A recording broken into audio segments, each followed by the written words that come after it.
أعوذ بالله من الشيطان الرجيم. بسم الله الرحمن الرحيم. الحمد لله الذي هدانا لهذا وما كنا لنهتدي لولا أن هدانا الله لقد جاءت رسل ربنا بالحق. الصلاة والسلام على أشرف الأنبياء والمرسلين حبيب إله العالمين أبي القاسم محمد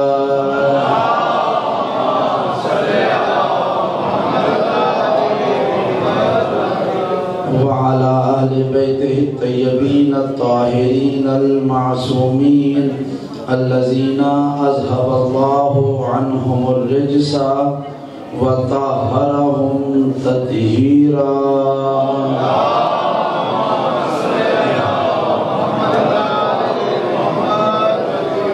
واللعنة الدائمة على أعدائهم أجمعين من يوم عداوتهم إلى قيام يوم الدين. أما بعد فقد قال حق سبحانه وتعالى في محكم كلامه الأعلى. بسم الله الرحمن الرحيم. سنة الله التي قد خلت من قبل ولن تجد لسنة الله تبديلا.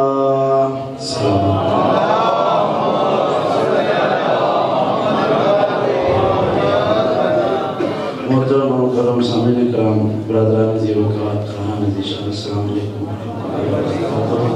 یا علی مدد. پروردگار کا سر شکر ہے کہ اس نے ہمیں ایک مرتبہ پہ یہ توفیق، یہ عزت، یہ شرف، یہ سعادت، یہ خوشبختی عطا کی ہے کہ ہم پروردگار کے ان برگزیدہ بندوں کے تذکرے میں شریک ہیں کہ جن کے ذکر کو اور ان کی محبت کو اللہ نے پاکیزہ ظرفوں سے مشروط کر دیا ہے. اور یقیناً خوش نصیبی ہے ہماری آپ کی کہ پروردگار نے ہمیں ہمارے گناہوں سے صرف نظر کرتے ہوئے کہ اگر وہ ہماری خطاؤں کو دیکھے تو شاید ہماری زبانوں پہ ان مقدس شخصیات کا نام بھی نہ آنے دے.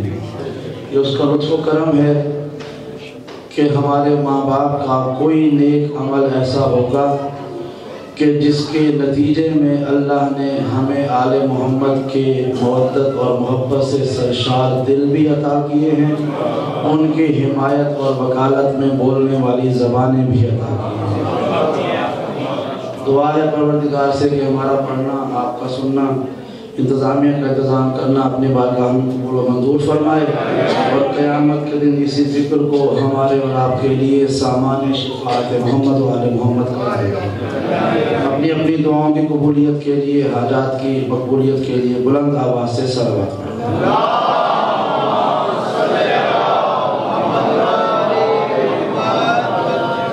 پروردگار نے اپنی ہمیشہ رہنے والی کتاب قرآن مجید میں ارشاد فرمایا، اور یہ آیت ہماری اور آپ کی اس سلسلہ گفتگو کی آخری کڑی کا اثرنامہ کلام ہے کہ ارشاد ہوا کہ سنت اللہ التی قد خلت من قبل ولن تجد لسنت اللہ تبدیلا. اے میرے حبیب، ان سے کہو کہ اللہ کی سنت وہی ہے کہ جس پر اس نے اس سے پہلے بھی عمل کیا ہے. وَلَن تَجِدَ لِسُنَّتِ اللَّهِ تَبْدِيلًا، اور تم کبھی بھی اللہ کی سنت کو بدلتا ہوا نہیں دیکھو. یہ آیت کریمہ اور اس کا یہ حصہ پروردگار کی ایک صفت یا ایک سنت کے بارے میں ارشاد فرماتا ہے کہ پروردگار کہہ رہا ہے کہ میرے حبیب ان کو بتا دو کہ سنت اللہ التی قد خلت من قبل، کہ اللہ کی سنت یہ ہے کہ جس کا مظہر، جس کا مظاہرہ، جس کا نمونہ اس سے پہلے بھی زمین پر آ چکا ہے. جو اس سے پہلے بھی دیکھی جا چکی ہے، اس سے پہلے بھی مشاہدہ کی جا چکی ہے، اس سے پہلے اسی پہ مخلوق بھی خلق ہوئی ہے، اس سے پہلے اسی پہ انسان کی تخلیق بھی ہوئی ہے، اور یہ وہ سنت ہے لن تجد لسنت اللہ تبدیلا، اور تم کبھی بھی اس سنت اللہ میں تبدیلی ہوتے ہوئے نہیں دیکھو گے۔ یہ ایک ایسا اعلان ہے کہ جو پروردگار نے ظاہراً تو اپنے حبیب کے ساتھ کیا، لیکن قیامت تک آنے والے ہر آدم کی اولاد کے لیے پروردگار نے اعلان کر دیا تم کبھی بھی اللہ کی سنت کو بدلتا ہوا نہیں دیکھو گے۔ کتنی عجیب بات ہے۔ اور ہمارے اس سلسلہ گفتگو کا آخری حصہ، آخری کڑی اور اس کا یہ سرنامہ کلام آیا کہ پروردگار کہہ رہا ہے کہ اے میرے حبیب، ترجمہ دوبارہ کرنے لگا ہوں کہ اے میرے حبیب، جو اللہ کی سنت ہے یہ اس سے پہلے بھی دنیا کے سامنے ظاہر ہو چکی ہے، اللہ اس سنت پر پہلے بھی عمل پیرا رہ چکا ہے، وَلَن تَجِدَ لِسُنَّتِ اللَّهِ تَبْدِيلًا، اور یاد رکھو پہلے والی سنت ہو اور اب والی سنت ہو، یاد رکھو اللہ کبھی بھی اپنی سنت کو بدلتا نہیں ہے، تم کبھی بھی اللہ کی سنت کو بدلتے ہوئے نہیں دیکھو گے۔ یہ سورہ فتح کی آیت اور پروردگار کا اعلان ہے کہ تم کبھی بھی اللہ کی سنت کو بدلتے ہوئے نہیں دیکھو گے۔ اس کا مطلب یہ ہے کہ جو بھی اللہ کی سنت ہے وہ زمانہ ماضی میں بھی موجود تھی، زمانہ حال میں بھی ہے اور مستقبل میں بھی ہوگی۔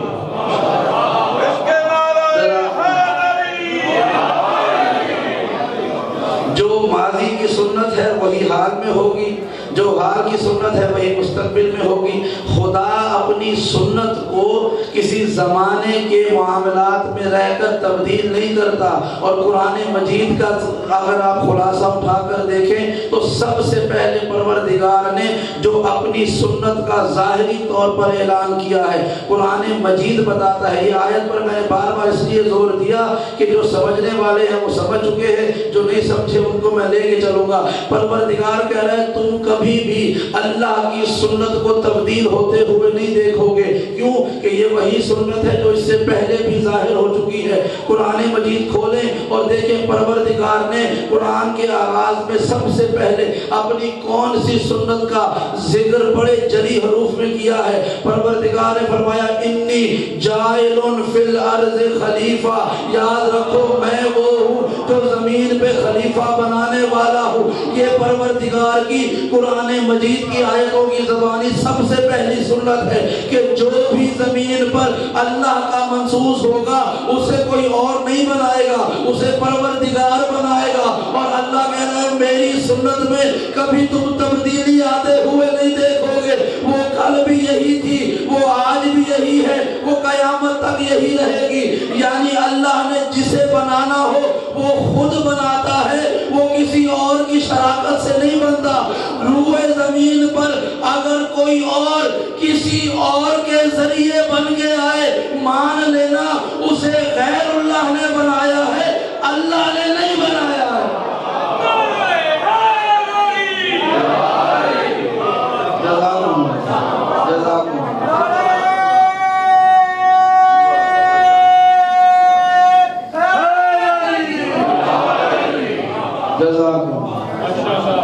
کہ جو سب سے پہلی سنت ہے وہ یہ ہے کہ انی جائل فی الارض خلیفہ، زمین پہ خلیفہ میں بناؤں گا۔ اور خدا کہہ رہا ہے کہ وَلَن تَجِدَ لِسُنَّتِ اللَّهِ تَبْدِيلًا، میری سنت کبھی تبدیل نہیں ہو سکتی ہے۔ تو پہلے خلافت کا آغاز ہوا حضرت آدم کی ذات مبارک سے، تو وہ کسے بنایا؟ پروردگار نے۔ میں نے ایک جملہ کہا تھا کہ انبیاء کے بہت سارے واقعات ہیں قرآن مجید میں جگہ جگہ بکھرے ہوئے ہیں، لیکن قیامت تک کے لیے ہمارے اور آپ کے لیے وہ مقام نصیحت کے طور پر موجود ہے۔ تو کوئی نہ کوئی نصیحت کا واقعہ ہر آیت میں، ہر روایت میں، ہر حدیث میں ملنا چاہیے کہ پروردگار نے اگر فلاں واقعہ ذکر کیا ہے تو کیوں ذکر کیا ہے۔ اگر یہ جو بچے آگے بیٹھے ہوئے یہ سوال کریں اپنے والد سے کہ اللہ نے حضرت آدم کے بارے میں سجدہ کرنے کا حکم دیا تو وہ فرشتوں کو حکم دیا، سجدہ کروایا فرشتوں سے، جو مسجود تھا وہ آدم تھا، جو عامر تھا وہ پروردگار تھا۔ اس سارے واقعے کا ہم سے اور آپ سے کیا تعلق ہے؟ تو پروردگار کا یہ واقعہ جگہ جگہ قرآن مجید میں مختلف الفاظ میں موجود موجود ہے۔ اس کا مطلب یہ ہے یہ کوئی معمولی بات نہیں تھی، یہ کوئی ایسے چل کر بھلا دینے والی بات نہیں تھی۔ اگر کوئی ایک لمحہ صرف یادگاری کے لیے ہوتا تو خدا نے بہت سارے واقعات صرف یادگزاری کے لیے کیے ہیں۔ جس واقعے کو لفظ بدل بدل کر، مقام بدل بدل کر اللہ بار بار دہرا رہا ہے، اس کا مطلب یہ ہے کہ یہ صرف یادگزاری کے لیے نہیں ہے بلکہ قیامت تک آنے والی نسلوں کے لیے اس میں پیغام موجود ہے۔ اور اللہ کہہ رہا ہے یاد رکھو جو میری سب سے پہلی سنت ہے وہ یہ ہے کہ اپنا زمین پہ خلیفہ میں خود بناؤں گا۔ اب یہ کوئی بچہ سوال کر سکتا ہے نا اپنے بزرگ سے کہ اس واقعے کا ہم سے کیا مطلب ہے، یہ واقعہ ہمیں اور آپ کو کیا پیغام دینے آیا ہے؟ تو ظاہری طور پر تو اللہ نے اپنی خلافت کا اعلان کیا اور اس کا معیار بتایا کہ میرا بنایا ہوا خلیفہ جو ہوگا اس کا صرف ایک معیار ہے کہ اسے میں بناؤں گا، اور اس کے مقابلے پر ہوگا وہ کون ہوگا؟ ابلیس نے کہا میں آدم کو نہیں مانوں گا کیونکہ اسے تو نے بنایا ہے۔ اب پتا چلا اس واقعے میں ہمارے اور آپ کے لیے نصیحت کیا ہے؟ جو بھی منصوص من اللہ ہوگا اسے اللہ بنائے گا، اور جو اللہ کے بنائے ہوئے کا انکار کرے وہ اللہ والا نہیں ہوگا، ابلیس والا۔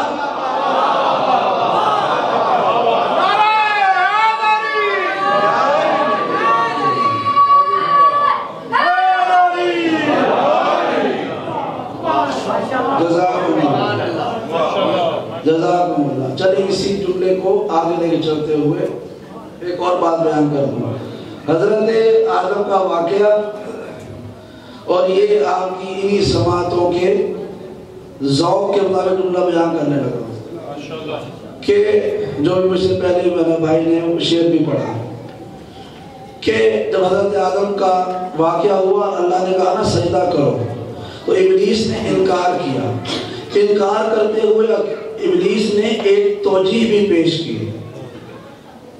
ابلیس نے کہا کہ اے پروردگار تو نے اسے مٹی سے بنایا ہے، مجھے آگ سے بنایا ہے، آگ افضل ہے مٹی سے، لہذا میں افضل ہوں، افضل ہو کر مفضول کو جھکوں گا نہیں۔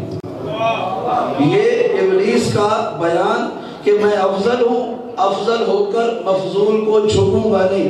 تو پروردگار نے اس کے جواب میں کیا فرمایا؟ تاریخ بیان کرتی ہے کہ پروردگار نے اس کے جواب میں یہ نہیں کہا کہ تو افضل نہیں ہے، یعنی جس سے تو بنا ہے وہ افضل نہیں ہے، آگ افضل نہیں ہے، مٹی افضل ہے، نہیں، بلکہ کہا کہ تو ظاہر کو نہ دیکھ، تو یہ دیکھ اس کی نسبت کس شے سے ہے، کہ تو اس ظاہر کو نہ دیکھ کہ کس شے سے بنا ہے، تو یہ دیکھ اسے بنایا کس نے ہے، یہ کس کا خلیفہ بن کے جا رہا ہے، اور تجھے سجدہ کرنے کا حکم کون دے رہا ہے۔ جب اس نے پھر بھی ہار نہ مانی تو پروردگار نے پلٹ کے ایک سوال کیا، استکبرت ام کنت من العالین، کیا تو تکبر کر رہا ہے یا تو سمجھتا ہے تو عالین میں سے ہو گیا ہے؟ کہ کیا قرآن کے لفظ ہے استکبرت، کیا تو تکبر کر رہا ہے، ام کنت من العالین، یا تو سمجھتا ہے کہ تو عالین میں سے ہو گیا ہے۔ عالین جمع ہے علی کی، ایک ہو تو علی، زیادہ ہو تو عالین۔ یہاں پر ایک لمحے کے لیے رک کے قوما لگا کے آگے بڑھتے ہیں۔ ایک مرتبہ اللہ کے رسول بیٹھے ہوئے تھے، کسی نے کہا رسول خدا اپنے بعد آنے والے اپنے اوصیاء کا تعارف کروا دے۔ اہل سنت کی کتابوں میں اللہ کے رسول کا یہ فرمان موجود ہے۔ اللہ کے رسول نے فرمایا یاد رکھو میرے بعد علی ہوں گے، علی کے بعد حسن ہوگا، حسن کے بعد حسین ہوگا، حسین کے بعد زین العابدین ہوں گے، ان کے بعد محمد باقر ہوں گے، پھر جعفر صادق ہوں گے، پھر موسیٰ کاظم ہوں گے، پھر علی رضا ہوں گے، پھر محمد تقی ہوگا، پھر علی نقی ہوگا، پھر حسن عسکری ہوگا، پھر حسن عسکری کی اولاد میں قائم آل محمد ہوگا۔ جب یہ اللہ کے رسول نے سب کے نام بتا دیے تو پھر اللہ کے رسول نے ان کی شان میں یہ جملہ ارشاد فرمایا۔ جب سامنے والے نے کہا نا یا رسول اللہ ہم پر ان میں سے ان کی اطاعت کس طرح سے واجب ہے، ہم ان کی اطاعت کس طرح سے کریں۔ اللہ کے رسول نے فرمایا جس طرح تم نے میری اطاعت کی ہے، کہا آپ کی اطاعت کی طرح کیوں کریں؟ اللہ کے رسول نے مسکراتے ہوئے کہا لِأَنَّ أَوَّلُنَا مُحَمَّدٌ وَأَوْسَطُنَا مُحَمَّدٌ وَآخِرُنَا مُحَمَّدٌ وَكُلُّنَا مُحَمَّدٌ۔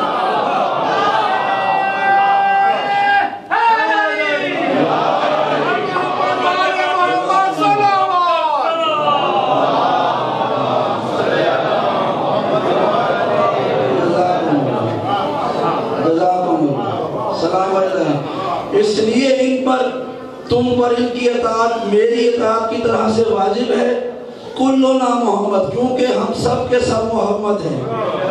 اب چلے اس واپس قوما کی طرف جہاں پہ میں نے روک کے آپ کو رکھا تھا کہ اللہ نے ابلیس سے کہا استکبرتا ام کنت من العالین، کیا تو تکبر کر رہا ہے یا عالین میں سے ہو گیا ہے؟ عالین جمع ہے علی کی، اور یہاں اللہ کے رسول کہہ رہے ہیں کلنا محمد، ہم سب کے سب محمد ہیں۔ بھائی اگر کوئی آپ سے اپنے 14 معصومین کا تعارف پوچھے تو انہیں قرآن اور حدیث کی زبانی بس یہ جملہ کہہ دینا کہ یہ 14 معصومین جب زمین پہ ہوتے ہیں تو سب کے سب محمد ہوتے ہیں، جب آسمان پہ ہوتے ہیں سب کے سب علی ہوتے ہیں۔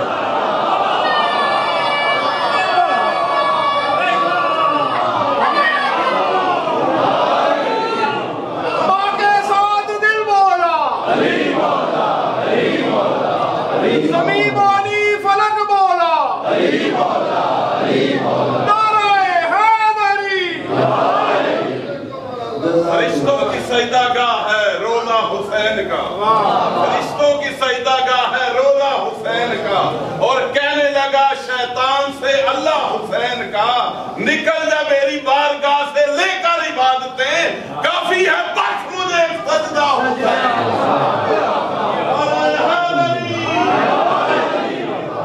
یہ محمد اور محمد بلندر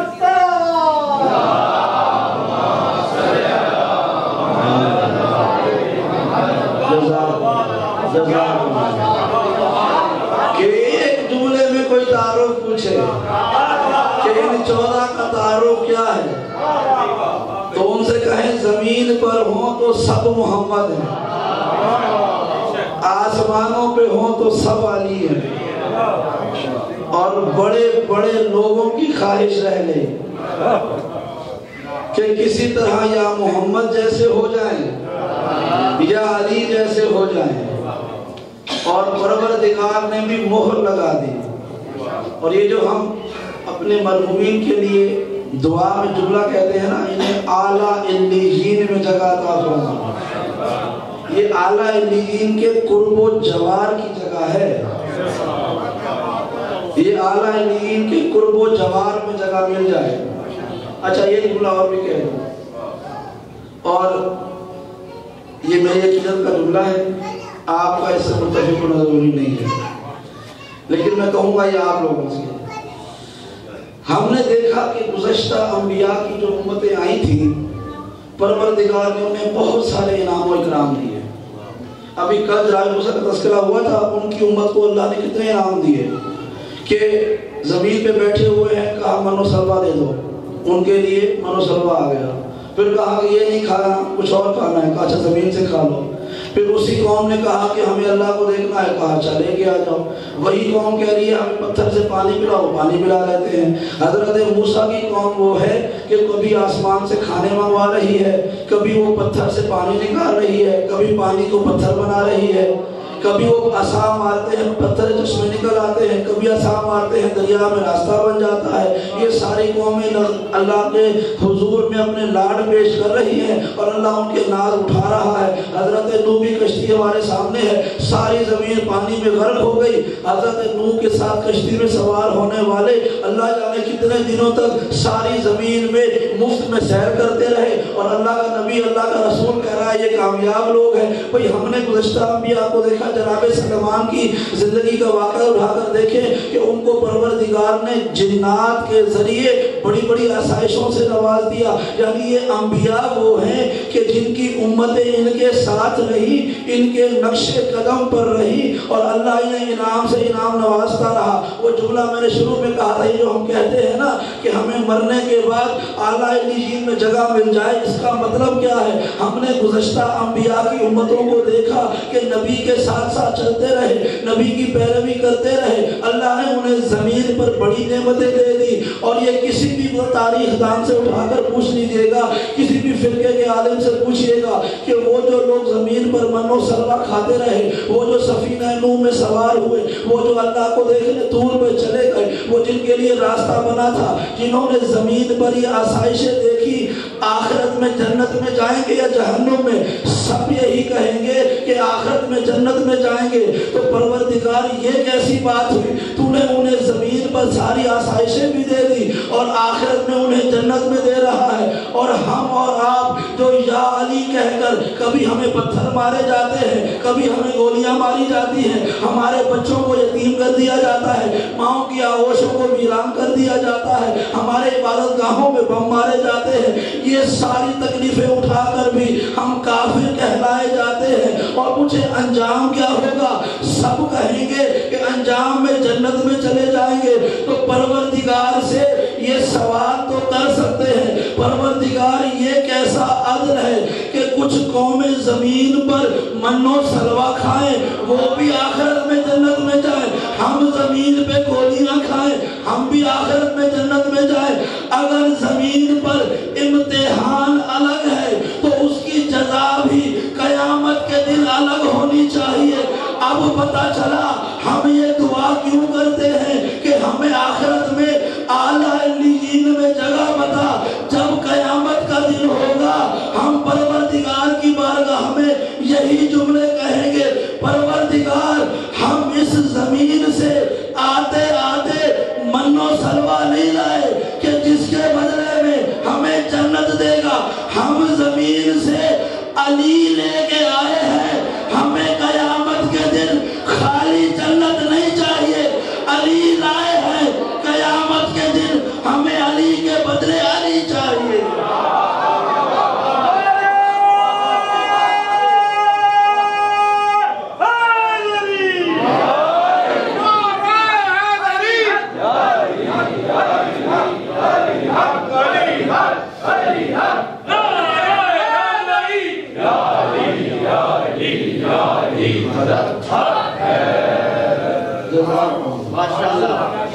تو ہم زمین سے من و سلوہ نہیں لا رہے, ہم زمین سے علی لا رہے ہیں. تو قیامت میں ہمیں ادنا سی جنت نہیں چاہیے کہ کون ہے جو علی کے بدلے میں جنت لے, اتنی قیمتی شے کے بدلے میں ادنا سی جنت لے.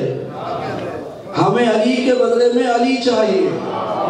تو جہاں پر علی ہوں گے ہم غلاموں کو بھی علی کے غلاموں میں شمار کرنا, کیونکہ اگر کسی کو قیامت کے دن علی کے غلاموں میں جگہ مل گئی, یقین رکھے اس کے پڑوس میں کہیں آدم ہوگا, کہیں عیسیٰ ہوگا, کہیں موسیٰ.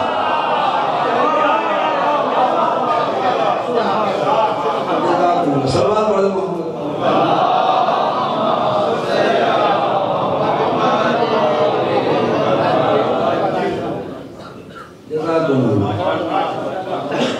کہ اگر علی کے غلاموں میں جگہ مل گئی, ہمارے پڑوسی بہت بڑے لوگ ہوں گے, کہیں پہ کوئی صفی اللہ ہوگا, کوئی خلیل اللہ ہوگا, کوئی ذبیح اللہ ہوگا. اور پروردگار نے فرمایا کہ ہمیں اور آپ سے گفتگو کرتے ہوئے قرآن مجید کی منفرد آیت اور بڑی مشہور سورہ یاسین میں پروردگار کہہ رہا ہے کہ الم اعہد الیکم یا بنی آدم ان لا تعبدوا الشیطان, اے آدم کی اولاد, کیا میں نے تم سے وعدہ نہیں کیا تھا کہ تم کبھی بھی شیطان کی عبادت نہیں کرو گے. انہ لکم عدو مبین, اور وہ تمہارا سب سے بڑا کھلا ہوا دشمن ہے. یہ اللہ کہہ رہا ہے کہ اے آدم کی اولاد, اس میں کوئی ذکر نہیں ہے ایمان لانے والوں کا یا کافروں کا یا مشرکوں کا یا منافقوں کا، آدم کی ہر ذریت سے، یا بنی آدم، اے آدم کی اولاد۔ جب قرآن مجید میں بنی کا لفظ استعمال ہوتا ہے نا، ظاہری طور پر تو یہ بیٹے کے لیے ہوتا ہے، لیکن یہ پوری نسل کے لیے ہوتا ہے۔ جیسے کہا نا یا بنی اسرائیل، تو بنی اسرائیل میں مرد اور زن سب شامل ہیں۔ جب اللہ نے کہا نا کہ علم اعہد الیکم یا بنی آدم الا تعبدوا الشیطان، کہ کیا تم سے وعدہ نہیں لیا تھا کہ تم شیطان کی عبادت نہیں کرو گے؟ کیوں؟ کہ وہ تمہارا کھلا ہوا دشمن ہے۔ پھر فوراً آگے بتا دیا فَنِعْبُدُونِي هَذَا صِرَاطٌ مُسْتَقِيمٌ، بس تم میری عبادت کرو اور یہی صراط مستقیم ہے۔ اب چلتے ہیں اس آیت کے بس 2-3 جملوں پر۔ پروردگار کہہ رہا ہے خبردار شیطان کی عبادت نہ کرنا، تم مجھ سے وعدہ کر کے آئے تھے۔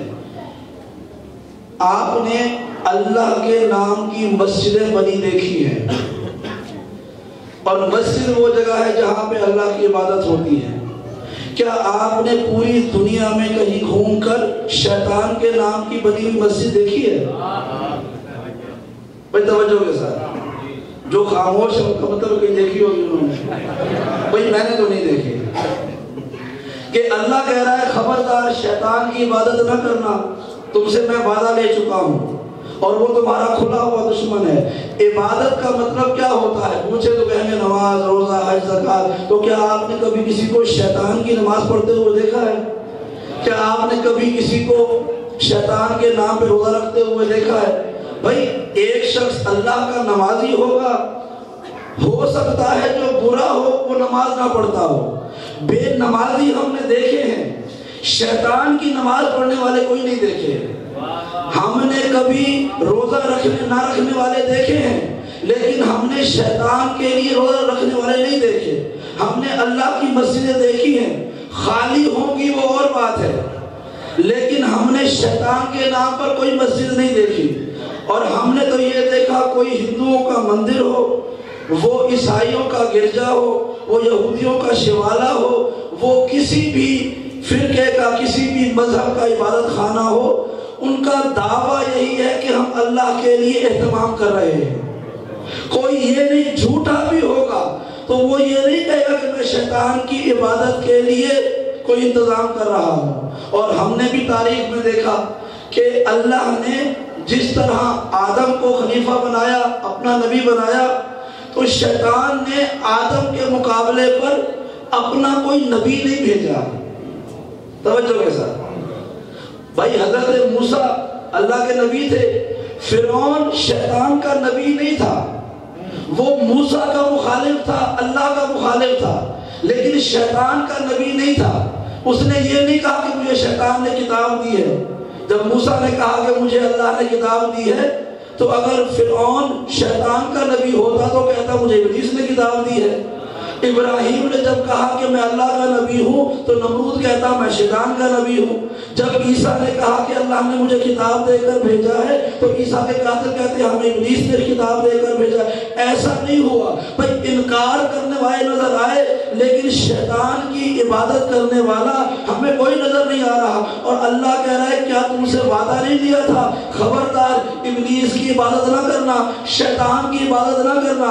اس کا مطلب صرف یہ نہیں کہ کوئی ابلیس کے نام کی نماز پڑھے یا ابلیس کے بھیجے ہوئے کسی بندے کا انتظار کرے۔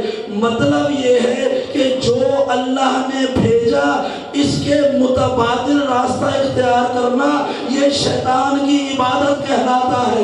مثال کے طور پر جب اللہ نے موسیٰ کو بھیجا تو موسیٰ کو ماننا اللہ کی عبادت ہے، فرعون کو ماننا شیطان کی عبادت ہے، ابراہیم کو ماننا اللہ کی عبادت ہے، نمرود کو ماننا شیطان کی عبادت ہے، عیسیٰ کو ماننا اللہ کی عبادت ہے، عیسیٰ کے قاتلوں کو اور ظالموں کو ماننا یہ شیطان کی عبادت ہے۔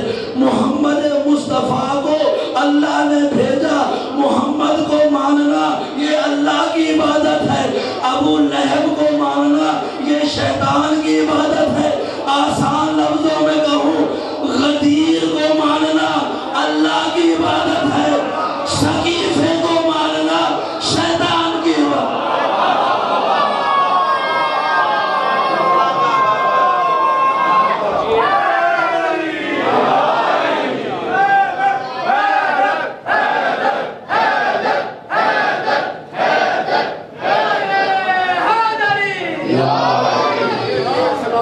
چلنا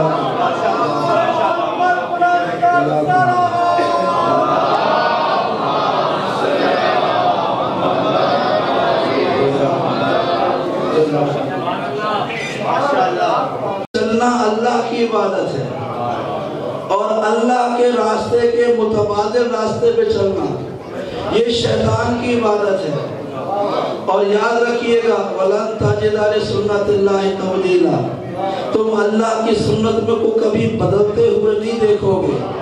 وہ اللہ کے ماننے والے اللہ کے بنائے ہوئے چاہے مشکل میں بھی کیوں نہ ہو وہ اللہ کے بنائے ہوئے ہی رہیں گے.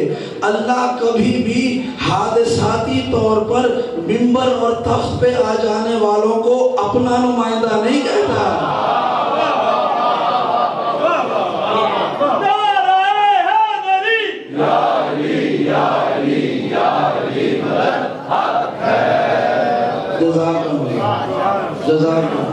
اور بس آخری سن لیجئے گا، اس گفتگو کے اختتام کو لے کے چلتے ہیں. ہمارے لیے بڑے اعتراضوں میں سے ایک اعتراض یہ اپنے بچوں اور جوانوں کے لیے سمجھا رہا ہوں، کبھی ان کے کسی کام آ جائے گا. بڑا اعتراض یہ ہوتا ہے، اور یہ آج کل بڑے بڑے سیاسی مذہبی غیر مذہبی سوشل میڈیا چیمپئن بہت سے لوگوں نے اس جملے کو اڈاپٹ کیا ہوا ہے کہ اللہ کہہ رہا ہے ایاک نعبد و ایاک نستعین، ہم صرف اللہ کی عبادت کرتے ہیں، صرف اللہ سے مدد مانگتے ہیں. اور کہا کہ دیکھیں جتنے بھی لوگ غیر اللہ سے مدد مانگنے والے ہیں، کسی اور کو پکارنے والے ہیں، علی کا نام لینے والے ہیں، یہ آیت ان کے عقیدے کو روک رہی ہے. میں سمجھتا ہوں کاش تم اس آیت کو قرآن کی آیت سمجھ کر پڑھتے، تم اس کا ظاہری ترجمہ نہ دیکھتے.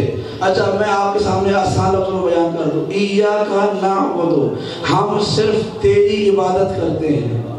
اعلان کر دیا نا، ہم صرف تیری عبادت کرتے ہیں. ابھی میں اپنے مسلک والوں کی بات نہیں کر رہا، ہمارے مسلک میں تو یا علی مدد کہنا رسول خدا کی سنت سے ثابت ہے. جو اس عقیدے کا توسل کا اس استعانت کا منکر ہے وہ یا تو جعلی شیعہ ہے یا مجبوری شیعہ ہے. ہاں وہ مجبوری شیعہ ہو سکتا ہے، بس یہ ہمارے مسلک کا حصہ ہے، ہمارے عقیدے کا لازمی جز ہے. لیکن اس وقت ہم گفتگو کرتے ہیں ان سے کہ جو اس کو انکار کرنے والے ہیں. اور آیت ذہن میں رہے، ایاک نعبد و ایاک نستعین، ہم صرف تیری عبادت کرتے ہیں، صرف تجھ سے مدد مانگتے ہیں. تو ہم اس فرقہ مخالف سے بات کرتے ہوئے کہتے ہیں ذرا اپنی اقامت سنائیں یا آذان سنائیں. تو آذان میں آتا ہے اللہ اکبر 4 مرتبہ، اشہد ان لا الہ الا اللہ 2 مرتبہ، پھر کیا آتا ہے اشہد ان محمد رسول اللہ. یہ آذان کس کی طرف بلاتی ہے؟ نماز کی طرف. نماز کس کے لیے پڑھتے ہیں؟ اللہ کے لیے. لیکن ابھی آپ نے یہ کس کا نام لے لیا؟ اچھا اور آسان کر دیتا ہوں، کلمہ کس کا پڑھتے ہیں؟ اللہ کا. کلمہ سنائیے لا الہ الا اللہ محمد رسول اللہ.